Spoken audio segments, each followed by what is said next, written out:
Hey everybody, welcome to Comic Book Club. I'm Justin. I am Pete. And we are here in Midtown Comics. Midtown Comics. Here to review some comics, kicking off the summer season for Comic Book Club. Yeah. That's why Pete's wearing a yellow t-shirt. Like a little sun baby.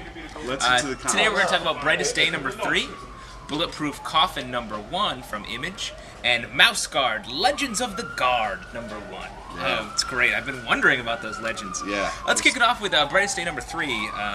Here we are learning about why people have been brought back from the dead. No, we're not. It's just a tease. I would like to say, though, this is the first Brightest Day. We're in New York City. There's cops all over the place. This is the first Brightest Day that I felt like is a solid issue. Oh, yeah? Yeah, I didn't.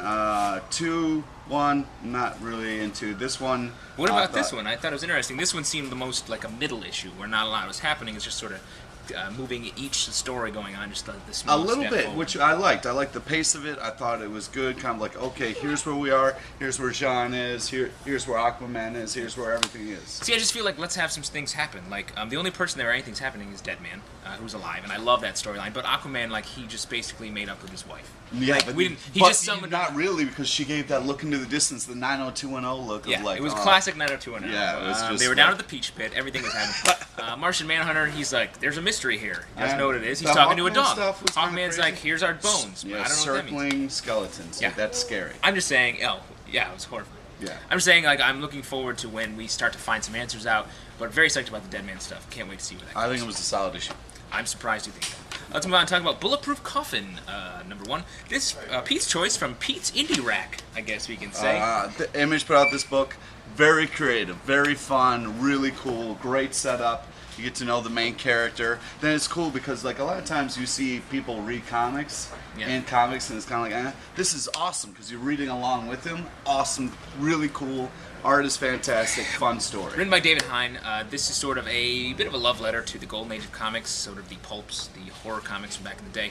A man and his partner who are repo men, essentially, and there's a bit of a mystery jumps up around that. If you haven't been reading it, it's all a little weird. The writer and artist are characters in the book. They're golden age comic book creators.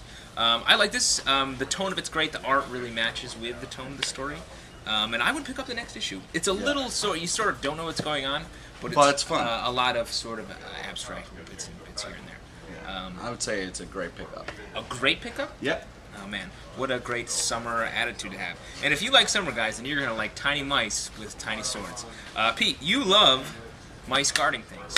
Mouseguard. I love Mouseguard. What's cool about Legends of the Fall, you get some different artists. Are you talking about the movie Legends of the Fall? Sorry. Great movie, by the way. Legends of the Guard. Brad Pitt really delivered. No, it's not a great movie. What a hunk in that movie. Okay, sorry. That actually is a great movie. Could you let somebody speak, please? Okay, great. The first rule of Comic Book Club is there's no such thing as Comic Book Club. The second rule of Comic Book Club is you can never misspeak on Comic Book. Okay, well, anyways, here we have kind of different people getting to write in this world, which is fun. I like it. I'm really excited for the next issue. Kind of fun tales. They say everyone has a story in them about a mouse with a sword. So like it's great that we're finally getting to see some people's take on that. You didn't think this was cool? I like the art is always so nice. Yeah. Mr. Peterson does a great job with Yeah. this. But I don't know. And there are other artists that get to do stuff in here. In this world, and it's all in the same sort of tone. And yeah, it's nice. I don't know. I just want. Plus, little mice drinking. That's awesome. Yeah, mice drunk mice. Oh man, if only it happened. I'm gonna do it. I have mice in my apartment. Leave enough Jägermeister out, and they're gonna get drunk. I'm having a tiny blacksmith forge tiny swords to leave out for my tiny well, that's drunk trouble. mice. Yeah, I wouldn't do that. It's still hard to negotiate a price with a tiny blacksmith. Okay. We gotta give a shout out before we leave. Yes, shout out to Carius1, a man who just came up to us here in Midtown Comics, who has his own comic review show on YouTube. Search I don't know Carius1. if it's a comic review show or if you said it was something else. I think so. I hope it's a comic. Why would he talk to us? Yeah, Unless it's a pornographic site, in which is why he came right up to us. Because we look like pervs. Yeah. Thanks a lot, guys. Leave your questions and comments below. Tuesday, New York City, 8 o'clock. Come check us out. We're going to be doing more and more back on a summer schedule. It's a very strict summer schedule. Pete's going to be covered in baby oil. Thanks, guys.